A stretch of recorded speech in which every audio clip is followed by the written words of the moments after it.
Hello, everybody. Tina Hogan Grant here with my Cuppa A Natter. We had some technical difficulties, but we're going to work through this. I'm hearing an echo.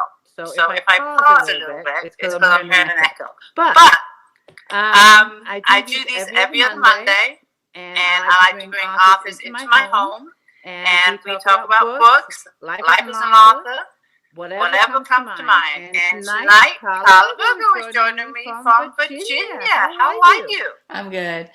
We're snowed in here, so winter is not my favorite season, but I'm okay. You doing okay? I'm doing okay. How much snow did you get? We got about 6 inches at my house, but neighboring areas, Maryland got a foot. Charlottesville, which is a little south of us, got more than we got. It was unexpected. Wow. Yesterday was 70 degrees. We were working in the garden. Wow. I know it's crazy. We got a lot of snow last week. Yep. And then this week, today it was 60 degrees. Yeah. It's nuts. I don't know what to wear in the morning. It's nuts. But thank you so much for joining me. When I saw your post, I didn't realize we booked this in May. It was a long time ago. Yeah, you book up. You're in demand. I like that. Yeah. Well, I am talking to you from my phone. I am hearing an echo, but you are not? I don't hear it. Okay. All right. Then we're good. As long as you don't hear it, then we're okay. I want to talk to you about your books, but we are going to touch bases about fishing. Oh, yay! I love it. A fellow fisher lady. Yes. But let's talk about Lily Barlow. You have two books out currently right now. Yes. Book one is called The Mystery of Jane Doe. Yes. Let's see the cover. Yeah. Let's talk about this one first. Okay. And I have to right away praise the covers. Oh. Can you give us a little background on these covers? I can. I surely can. So when I went from the process of finishing the story to the process of turning it into a book, one of the things I had a hard time almost at every phase, because you're then trusting somebody else to do something to your work, and that turned out to be really challenging for me, that let go period. When we got to the cover design, I was a basket case. There were two places in the book, really. When I turned it over to the editor, I thought I was going to have to be institutionalized. And then when I started talking to them about the cover, again, I was a basket case.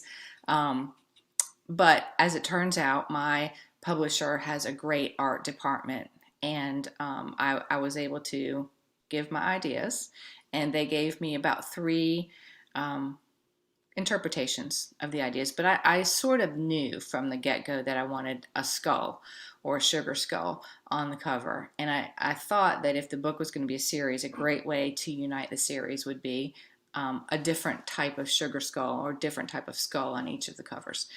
So that's where my head was originally. And they used the skull idea for 2 of the interpretations, but it was really the 3rd one where they put the art director put in all of the cakes and the pies and the bakery oriented items. And as soon as I saw it, I was like, that's the one. Yeah. Wow. I get a lot of people love they seem to love the covers. Yeah. Yeah. They really pop. And Lily Barlow, is she based on someone you know? No, I was talking with somebody recently, and the idea came up, is it autobiographical? It's not autobiographical. I do think that we have some kinds of goofiness in common, and people make the jump that it's based on me. She's not based on me, and she isn't me. So I didn't really base her on on a person. I think she and I align in some areas. I work really hard to give her characteristics that I don't have. She's afraid of spiders. I like spiders.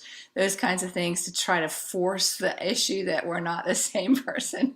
I don't know if that works or not, but yeah, she isn't really based on anybody. Jack, on the other hand, he is based on a lot of men that I know. Good, their best qualities. I gathered together the best qualities of men I've known, and I created Jack with from all of those people. Where does the book take place?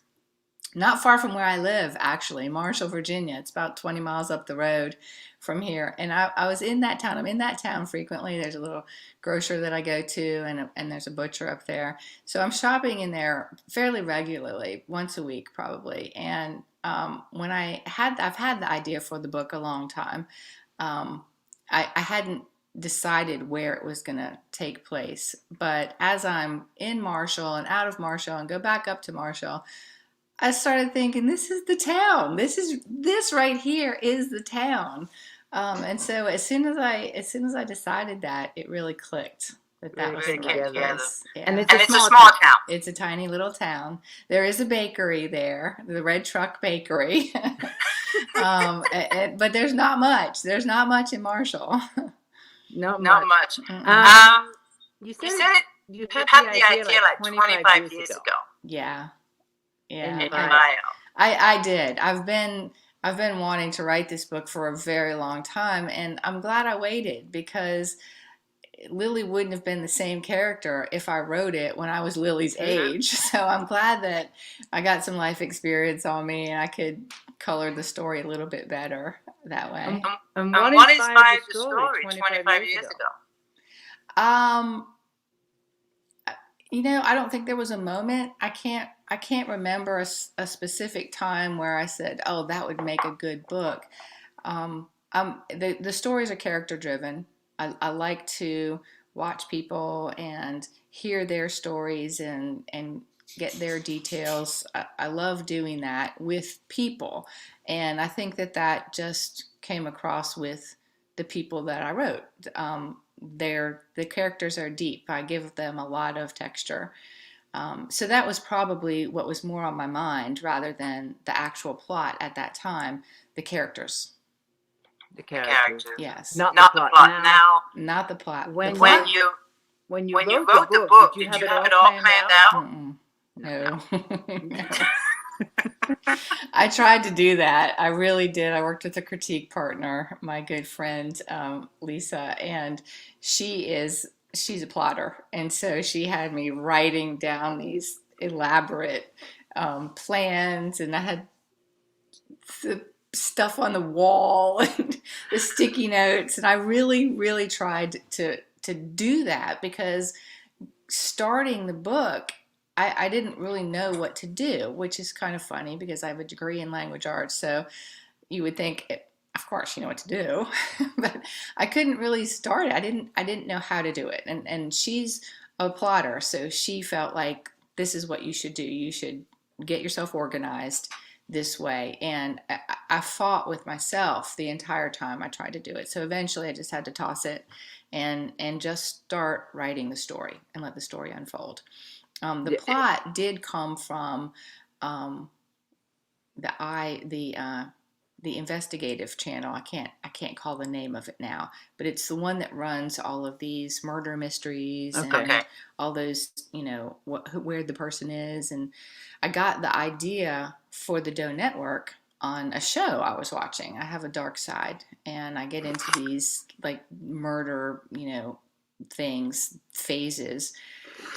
So I'm watching this program, and this woman is looking for it. It's sad, actually. This woman is looking for her relative, and she hasn't been in touch with this person for a while, and she finds the Doe Network and just starts kind of flipping through pictures. Well, of course, when I hear about this, I have to go to it on the computer and start to investigate it myself, and it became so addictive to me. My husband was a little bit like, you're spending a lot of time on that website.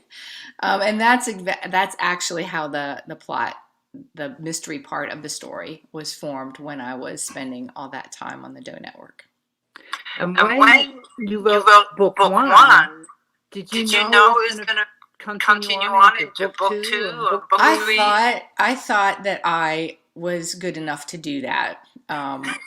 And so I just envisioned not only book 2, 3, and 4, but book 20. I thought that this is just going to go and go and go because I'm a good writer, so I should be able to do that.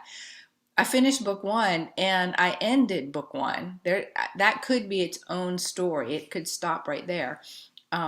Because I wasn't sure I could pull it off after I wrote the first one. I didn't know there was a second book in me. So I decided it needed to have a final ending. But then I got into book 2 and I felt much stronger. I was a better writer. You write 85,000 words, your next book, you're going to be better.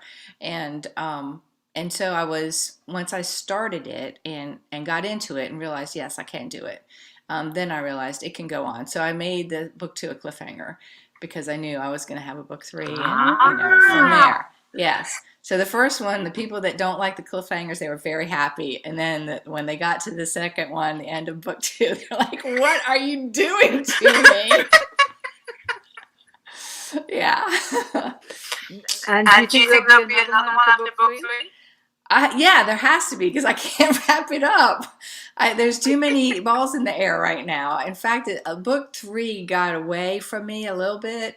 And I think it's this whole phase, this whole last couple of years. It's been hard for me to get the story out, to get book 3 done. It's taken a lot longer than the first one and the second one.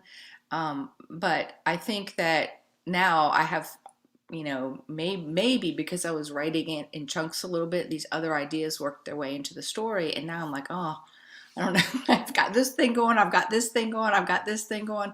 And I sort of need to wrap them up. I don't think I can wrap them all up in book 3. So there will definitely be a book 4. But the readers are going to love that. I hope so. I hope they do. The characters all continue on, the same characters? Yes, everybody's in it. My close friend and one of my beta readers, Pam, actually thought that Joe, the brother, was fabulous, and she wanted more Joe. And so book 2 actually had more Joe. Book 3 has a ton of Joe. And it's funny because when you get that suggestion from somebody, you're like, oh, I don't know how to put more Joe in. Like how do I do that? But you just give the story a minute and it'll find a way. And Joe did work his way into it. So the people that love Joe are going to be happy. There's more Joe in book 3. I have yet to read the book. They're out on my reading list. And you know how it is. I want a day just for reading. I know how it is. And I'm a slow reader to start with.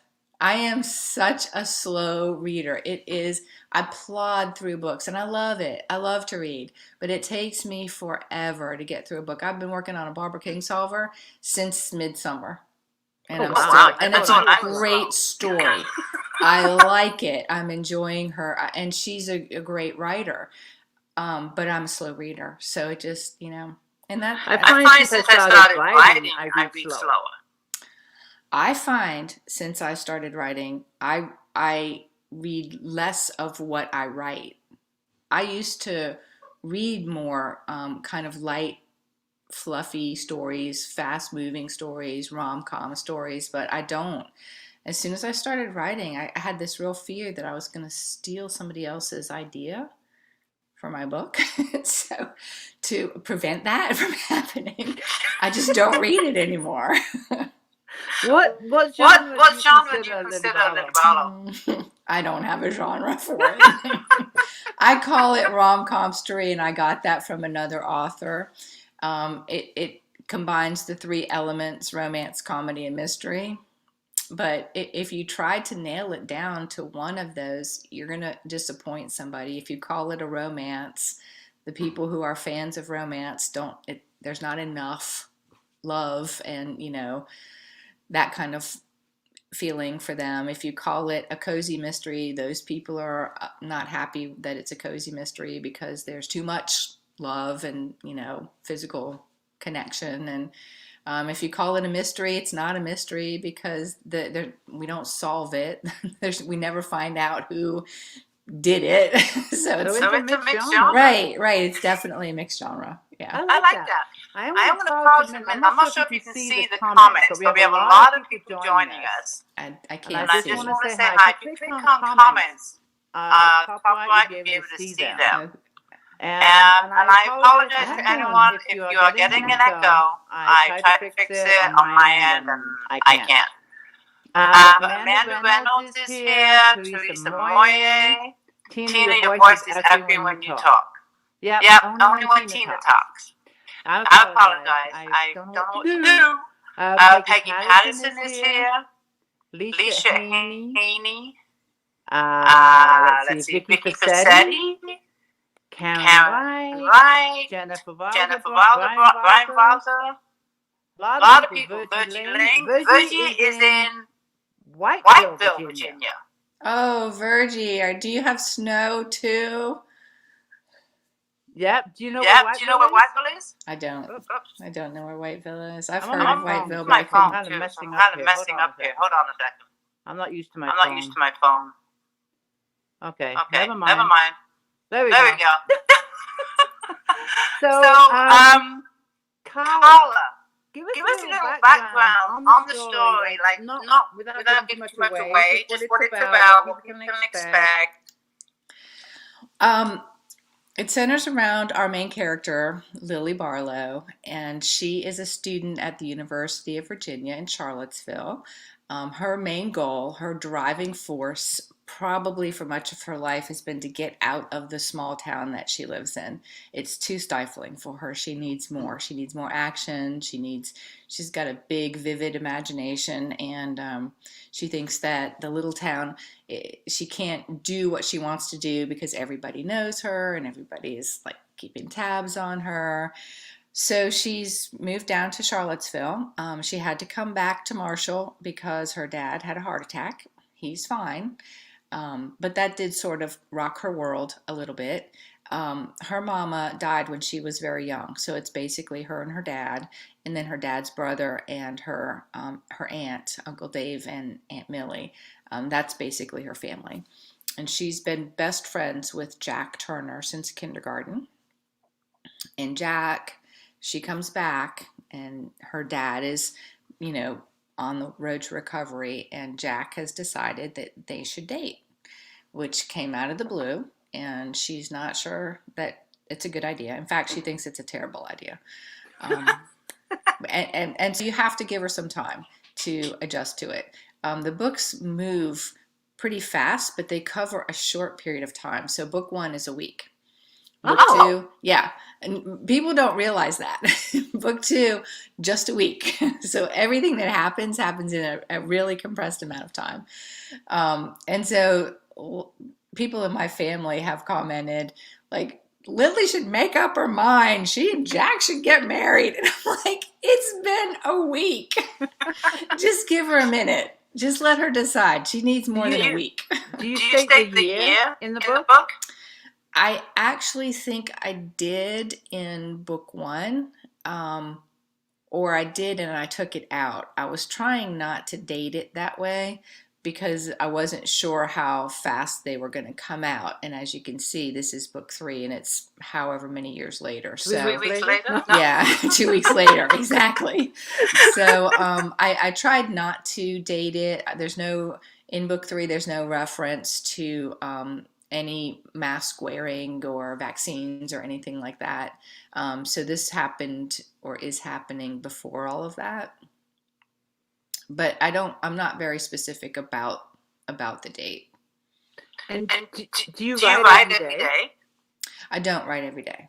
I'm not disciplined enough to write every day. I wish that I were.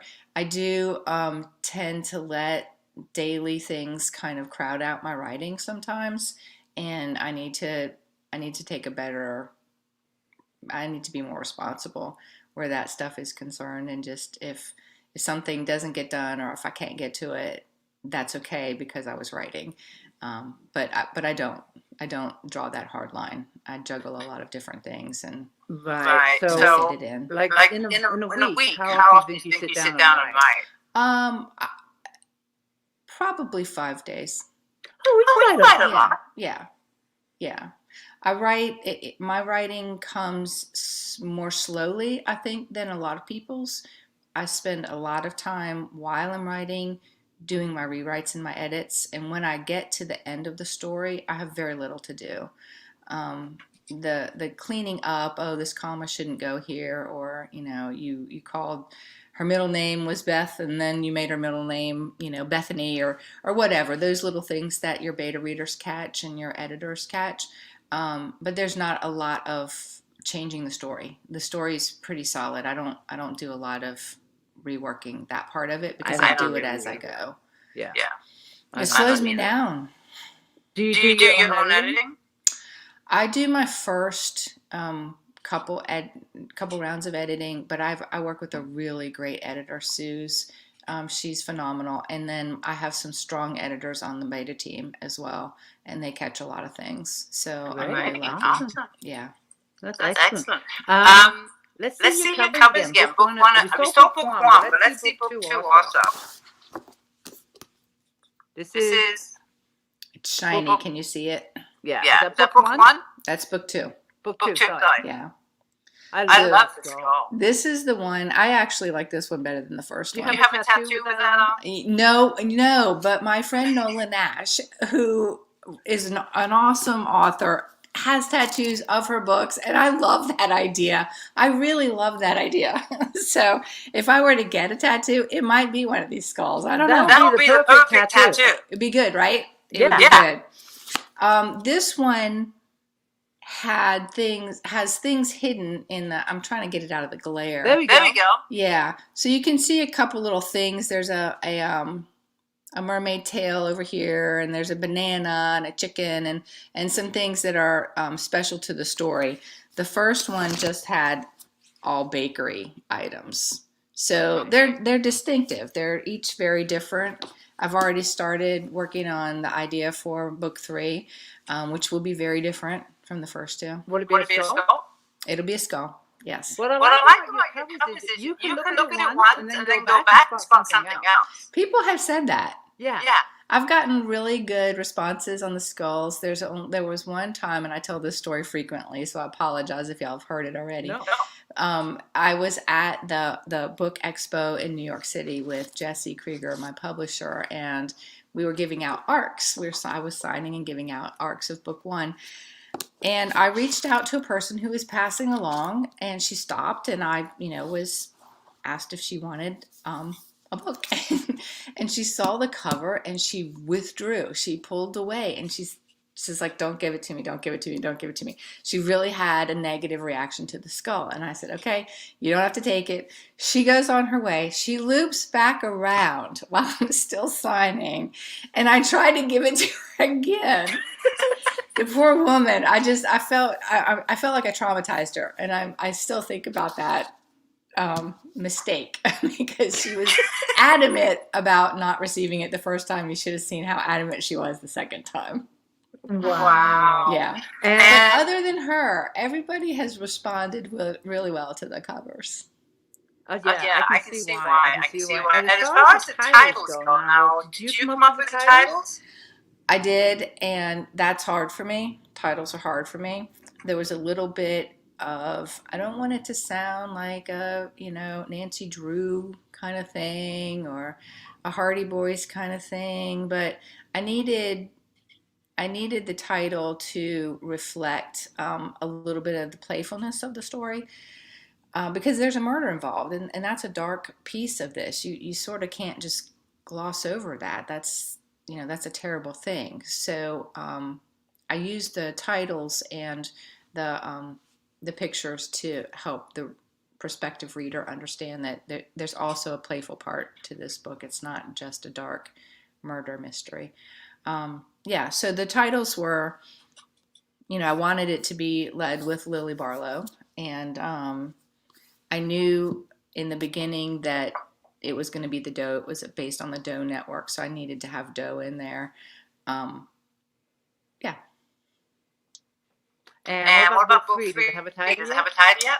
It's got a working title, but I'm not quite ready to put it out there. That's good. That's fine. Do you have any idea when the release will be? The release date? No, because I don't have any idea when the book will be finished. I had a goal of the last day of December. That was my hard goal, and I'm about 30,000 words away.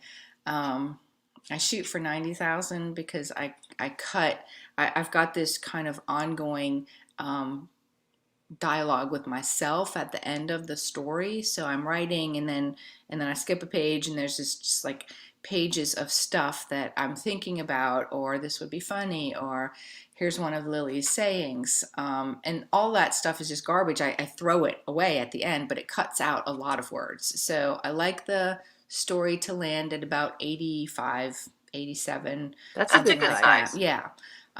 So I shoot for 90 and then I throw some words away. So that's where I am. You'll get there. I'd love to say, it'll be done at the end of January, but we'll see. We'll see. You'll get there. And then that'll give me a chance to read the other 2 books. Yes, that will. Great.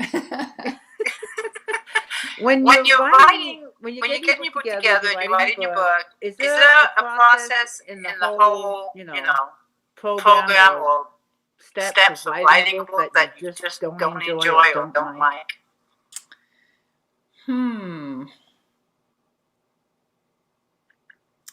I used to say it was dialogue, but I've conquered dialogue, so it's not that anymore. And then for a period of time, it was the promoting it. It was making the connections on the social media platforms, but that's really become something super enjoyable. I mean, I've connected with so many great people through my group and through other people's groups, and that's a real satisfying part of it now. But in the beginning, I struggled with it mightily. Because it was really hard for me to find a way to share my book in a way that was meaningful for people. And when I started, it was completely unmeaningful. I was using the internet as just a big, long infomercial, and I would show pictures of the cover of the book, and all of the posts were in the blue and yellow of this title. So I think it just, people got sick of it, and eventually I got sick of it. I'm like, this is never going to work. So I connected with a person who kind of put me on the right path where that's concerned, and helped me understand that the group needed to be more like the book. And I started presenting it that way, which is great because it's really easy. It's an easy way for me to communicate with people. You don't have to. Once you become more authentic, the whole process becomes easier. So I did struggle with that in the beginning. I don't have a part of it that I hate. I think we all get to those parts in the book where we're just like, it's so much work to get this to move forward. But that's where people who aren't doing the writing don't always see. Sometimes it is hard to, and if you present a book that people can say, that was great, it was such a fast and fun read. Well, I'm so happy that it was, because it took a long time, and parts of it were real just struggles to get through. They're not funny, they don't land, they don't, nothing works with them. Those times of the writing process are hard, but they're hard for everybody, I think. I'm not special. And when you're writing and you come to a dead end or just a wall, what do you do? Do you just walk away, or do you fight it and try to work through it? I fight it. I fight through it because we all have those blocks. I don't know of the best way. I don't know what the best way is to get around it. Sometimes I think that I just need to take a hammer to the story and bang away until the story responds, and sometimes the story responds that is not the right tool. So put your hammer down and pick up your drill or whatever. Yeah, and come at it from a different angle. But I try to do that. I try to keep working through it when I'm not feeling it. Right. For me, I can't do that. I have to walk away. Mm-hmm. That's my method. Mm-hmm. And it's probably because I will use the hammer. It's okay to pick up a hammer every once in a while. Do you think, did your characters talk to you? They do. They do. The more authors that I meet and know, I think that's pretty consistent through this career. Is you're intimate with them. They're with you all the time. So yeah, they do. Or I'm always having these internal dialogues, trying to figure out how one of the characters would deliver that message, or if this would happen. Joe and Jack are very similar, but they're not the same person, so they do have differences. So how would Joe do this versus how would Jack do this, or how would Mercedes say this versus how would Lily say it, and that's where I spend a lot of time kind of listening to them and understanding how they would present. Yeah, when I tell my husband my characters speak to me, he just like looks at me like, okay, crazy, right? Yes, I don't understand. Now, when you're not writing, a lot of your hobbies, I like to do too. We have a lot in common. We do. And I really do. Want you to live closer. Because you love to camp. I do. How else did you go camping? Did you go camping every year? We didn't camp. No, I take that back. We camped once last year, but that was a light year since my husband and I got into it together. He's newer to camping. I've always camped, and so he kind of came to a place in his life where he said, "Okay, I want to do this." And threw himself into it. So we have this great camper, and we have a good Jeep to pull it, and we can really go places that are outside of more commercial campgrounds. And the year before that, we camped quite a lot. We went with another family all the way down to the Smoky Mountains and had I think we were out there for 8 days. So we've had some great adventures camping. Last year we didn't. He hurt his foot, and we had some problems with mobility. So it was a very light camping year. But we're looking forward to more trips this coming season. Yeah, we used to go every year. We took our son camping. Yeah, we just loved it. Yeah, we haven't been in a couple of years. I do miss it. Do you have a favorite spot that you like to go to? I have a lot of favorite spots.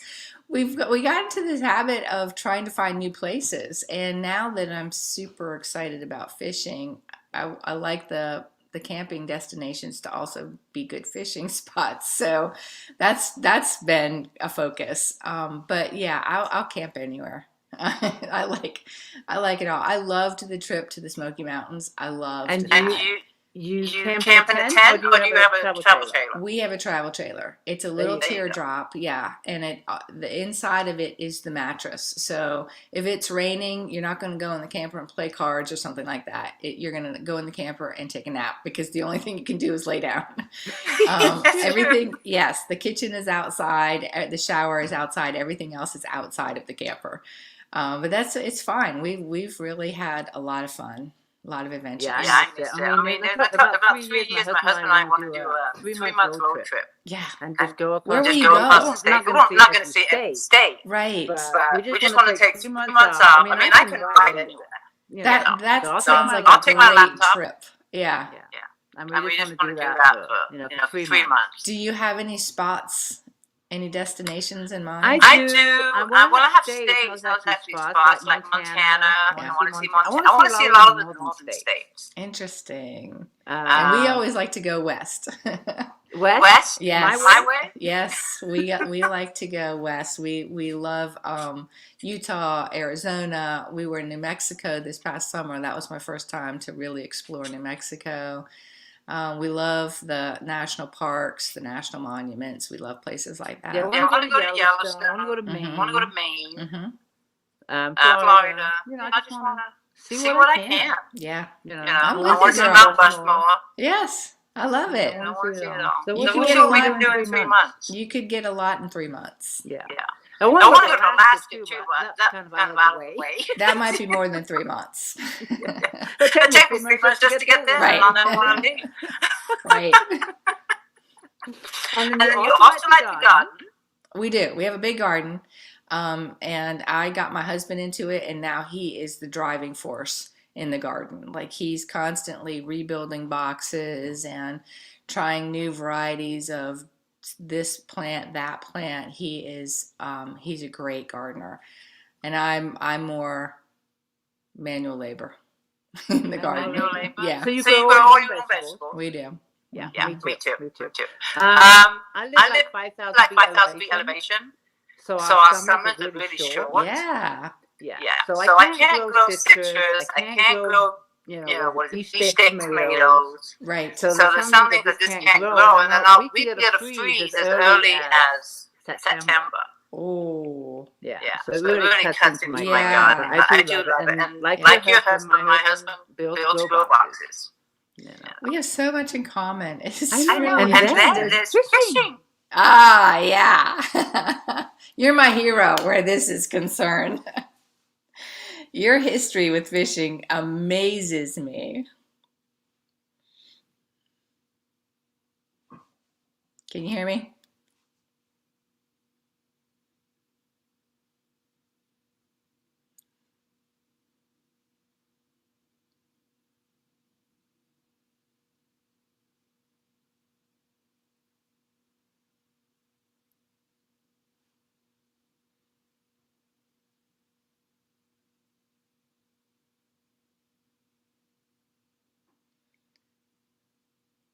I think that I'm still on, so I'm going to talk about fishing while Tina gets her phone organized. Oh, she's out completely.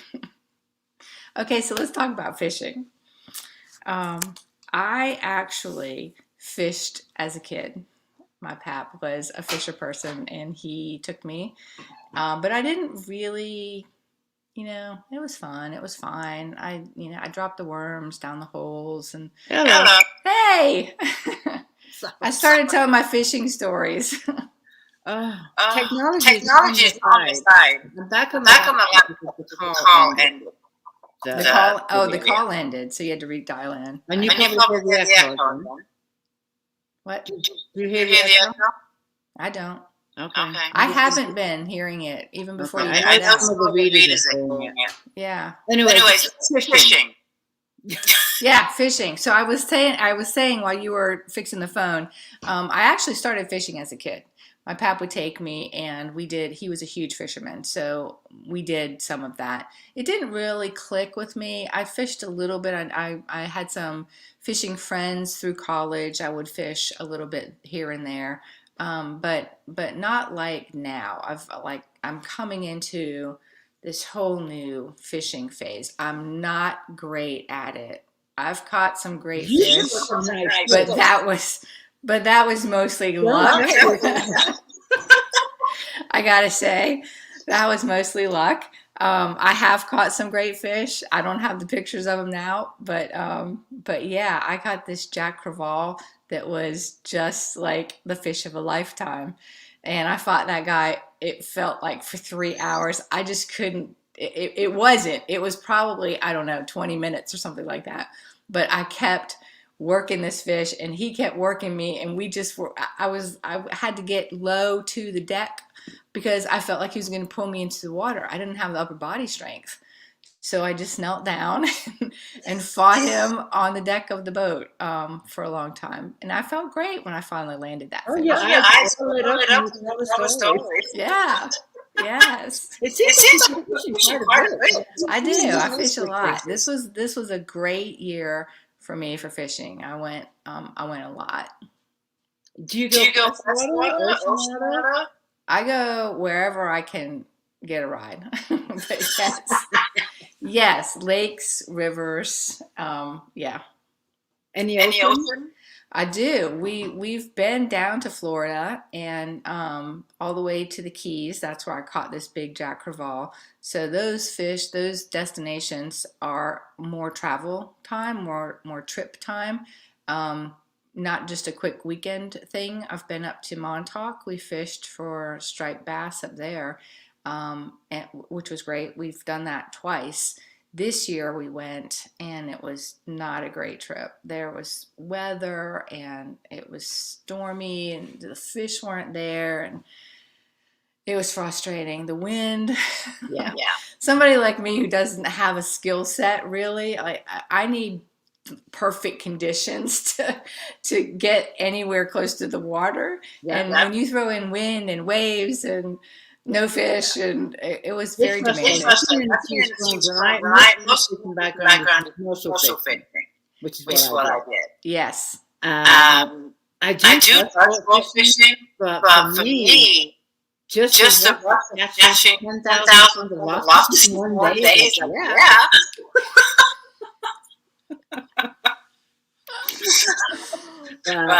When we go vaudeville, it's normally in the ocean. I haven't done a lot of fishing. Say that again. Normally the ocean, when we're using the vaudeville. So you're right. Do you fly fish? No. I've tried it. I'm terrible at casting. It's tough. It's beautiful when you watch somebody do it well. It's really pretty. It's tough to master it. I've been practicing. I want to be good at it. It just takes a lot. Yeah, I caught more trees. Oh Lord, I can't even.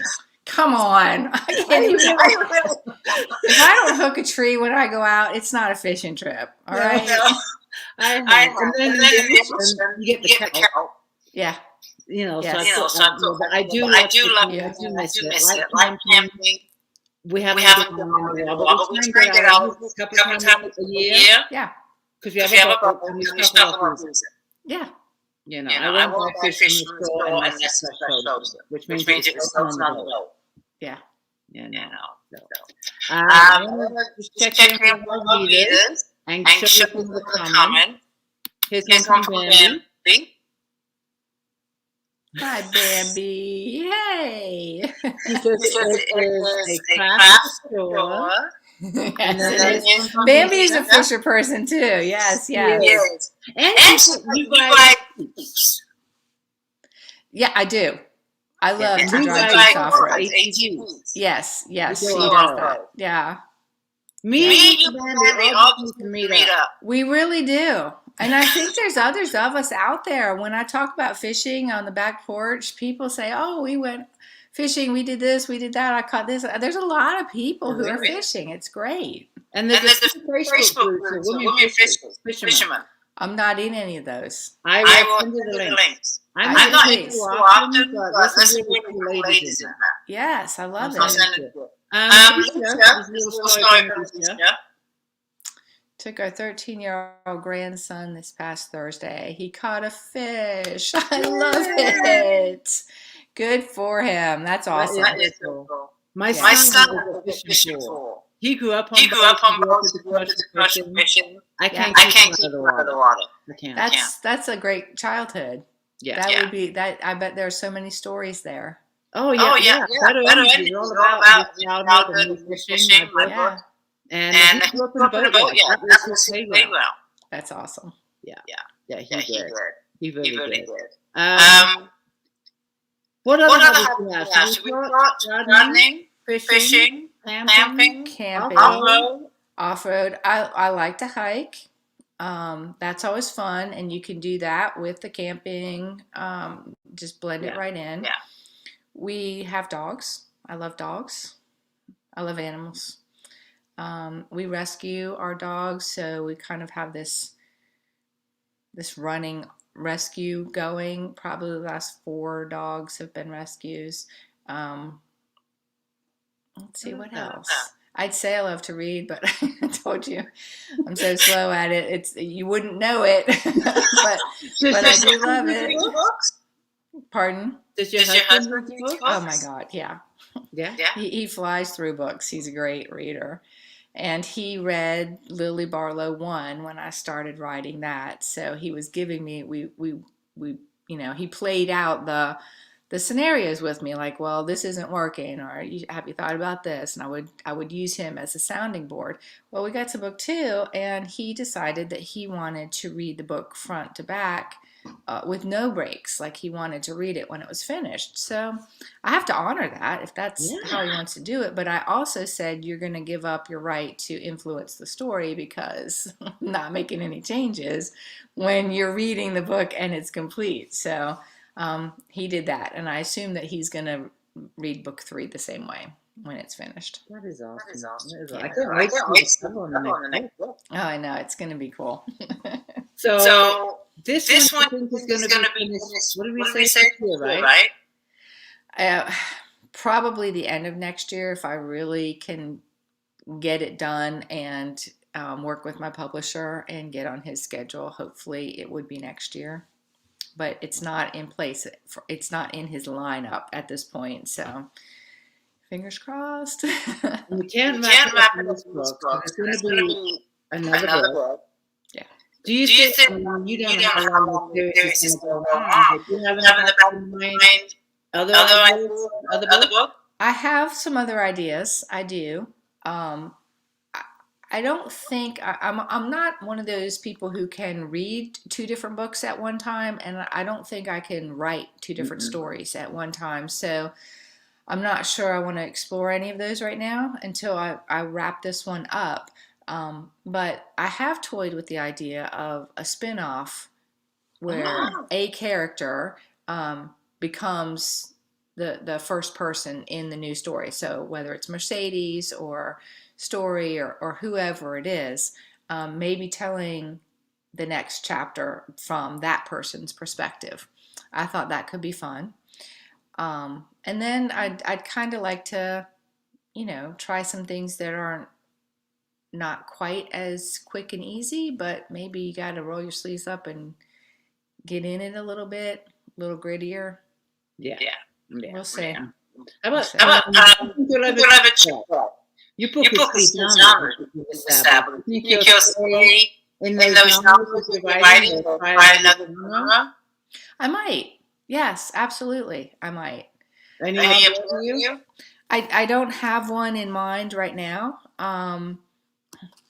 But I could certainly, like, if I scale back some of the romance and some of the comedy in this, I could see doing a more traditional mystery. Yeah. I think that would be fun. I think that would, get a little bit, I don't want to say darker, but the Lily Barlow series is pretty light, and it's meant to be. It's meant to be funny, and it's meant to give people just a chance to laugh.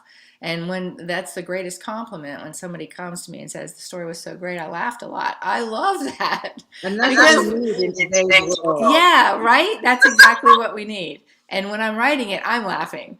But I think she's funny. So it's great to hear from somebody else's perspective. Yeah, that was a funny thing she said, or I didn't see it coming. Because you're accomplished. I mean, witty and funny? I planned on it to be witty and funny. It's not always easy to write that way. So some of those things are, when we talk about what slows the story down a little bit, is finding the things that you think are funny, but they don't really come off, and getting them out.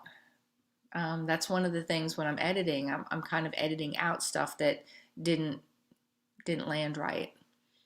So keeping it light and keeping it funny and keeping the flow of that is important to me. I think that's what people look for in this series. Yeah. And it seems like you're getting feedback.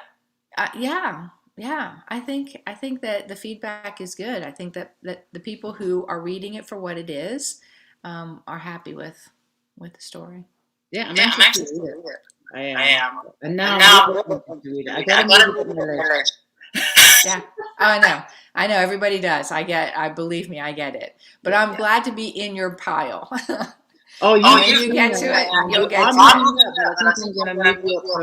it. That's great. First I see the book and I see this cover, It's like, I want to read that. A couple people have. My friend Kate picked up the book. She told me that it's not something that she would normally read, but she picked it up for the cover. So, yay, that's great. Yeah, and I know it's on Amazon. Is it in all the other books? It is. I'm distributed through Ingram, and so even the smallest bookstores seem to be able to get the books through Ingram. So any bookstore, you can go in and ask them to order it.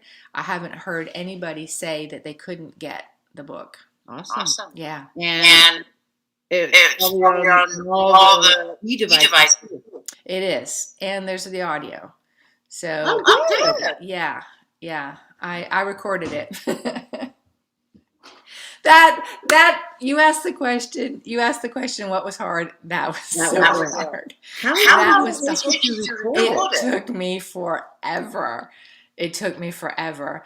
Partly because I don't have the skill set to go in and correct if I misread something. So if you blurb something, you're like, I'm at the end of the chapter. I have to read this whole chapter again. See, I couldn't do that. I mean, I remember having melodies, trilogy of audio.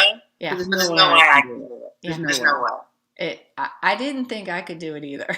You have to sound through Zoom too, right? Oh, I tried to read this book in every room in our house, and I sent samples to the audio guy. And he was like, nope, I heard your dog shaking. Nope, I heard your air conditioner come on. Nope, somebody was at the window. Like no matter where I went in the house, there was a noise. And so finally I took the book into the camper, and I set up the camper with yoga mats and pillows, and I would go in there. I was recording toward the beginning of summer, so it got really hot in there during the day. I had to go in before the sun got up, and I could only read one chapter. But because I would make mistakes as I was reading it, I'd have to reread it 3 or 4 times to get the clean copy to send in. I'm telling you, it was such a process. I have a lot of respect for voice talent. Yeah. I love listening to it read by a novel, but for me, it's like, I just couldn't do it. My hat's off to you.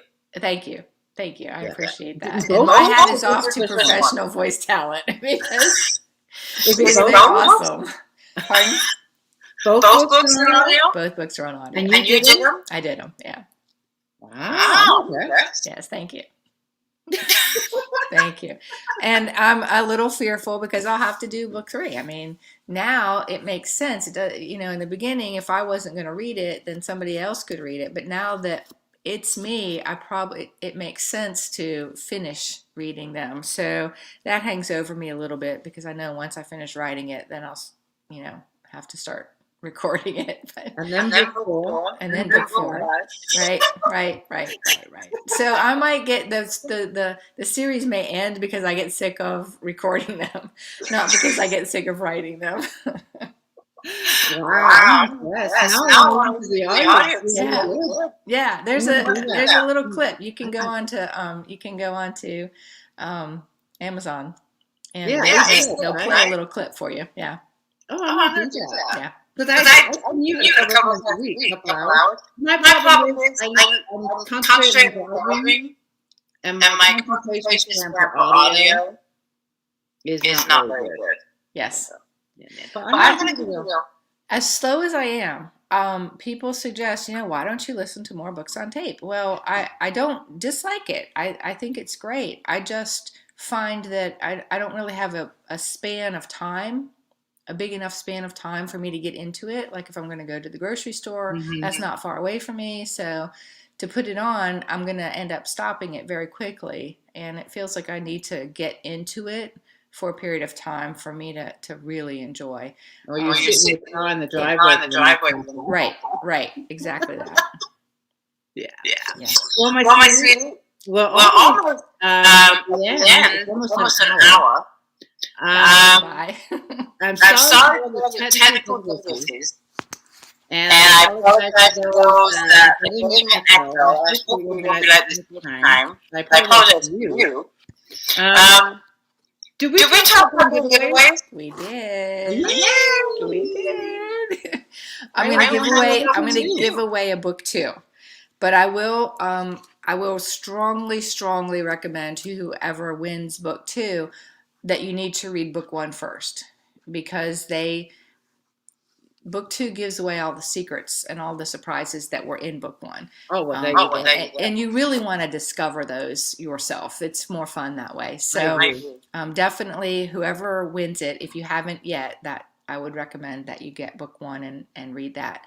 But I'll sign it and send it, and I would love for you to pick the winner. You got it. I would do that. Probably in a couple hours. I'll feed my doggies and have dinner. Fabulous. And then what I'll do is I will tag you. Okay. And I will ask Luna to reach out to you through Messenger. That sounds perfect. Yes. All right. Sounds good. I will do that. And I'm just going to give away. What am I giving away tonight? Brain freeze. A $5 Amazon gift card. For those that share this video from my author page. So if you share the video from my author page and tag me, you will be in a drawing for a $5 Amazon gift card. Fabulous. There we go. Wonderful. Carla, it's been a lot of fun. Thank you for having me, Tina. I know you book up, and I'm so grateful that I had a chance to visit with you. Thank you. I'm going to book you again. I love it. Let's do it. Definitely. And let's do that fishing trip. I know. Right on. Thank you. I know. Yeah.